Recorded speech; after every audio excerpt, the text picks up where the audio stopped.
Mobile का जो बेजा इस्तेमाल है वो अक्सर आँखों के लिए भी और सेहत के लिए मुज़र है। आप फ़ितरत के साथ जुड़े रहें, फूल पौधों के साथ जुड़े रहें, आपके घर में एक माहौल बनेगा, एक पुरसुकून माहौल।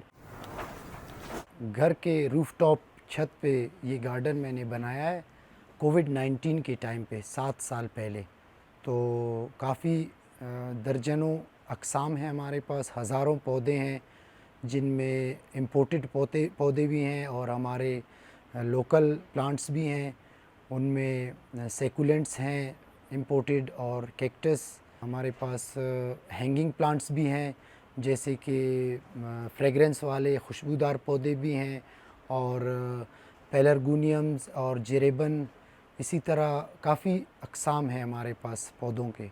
कोरोना के टाइम पे काफ़ी घरों में कैद थे, तो ऐसी कोई मसरूफ़ियत नहीं थी, तो मैंने सोचा कि अपने घर में कोई ऐसी जगह हो जिसमें इंसान मसरूफ़ रहे। मेरे बच्चे अक्सर यहाँ पे आके, मैंने एक कॉर्नर पेंटिंग का बनाया है, वो अक्सर यहाँ आके पेंटिंग भी करते हैं और इसी तरह फूल पौधों के साथ भी जुड़े रहते हैं और उन्हें वाटरिंग भी करते हैं, पानी भी देते हैं, तो अच्छा वक्त गुज़रता है उनका। और अक्सर हमारे रिलेटिव्स, फैमिलीज़ भी यहाँ आते हैं अपने पार्टीज़ सेलिब्रेट करने के लिए। जैसे किसी का कोई पोजीशन लेता है या किसी की बर्थडे है, तो वो अक्सर केक लेके आते हैं अपने साथ और यहाँ आके वो अपनी पार्टी सेलिब्रेट करते हैं।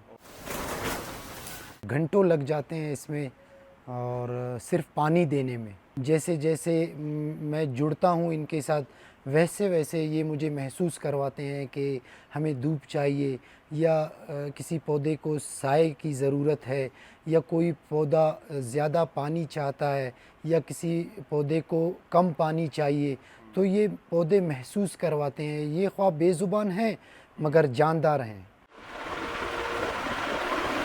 मेरे पास नायाब पौधे भी हैं, कुछ नायाब पौधे जो बहुत कम पाए जाते हैं हमारे यहाँ पाकिस्तान में। तो इसी तरह इटली से भी एक ख़ातून आई थी पिछले साल, हमारी गेस्ट थी, वो भी हमारे लिए इटली से कुछ नायाब पौधे लेके आई थी।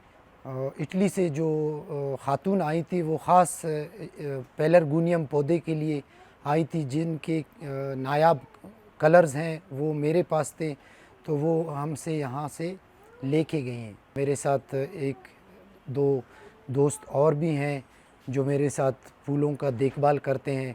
काफ़ी बड़ा सेटअप है तो अकेले संभाला नहीं जा सकता।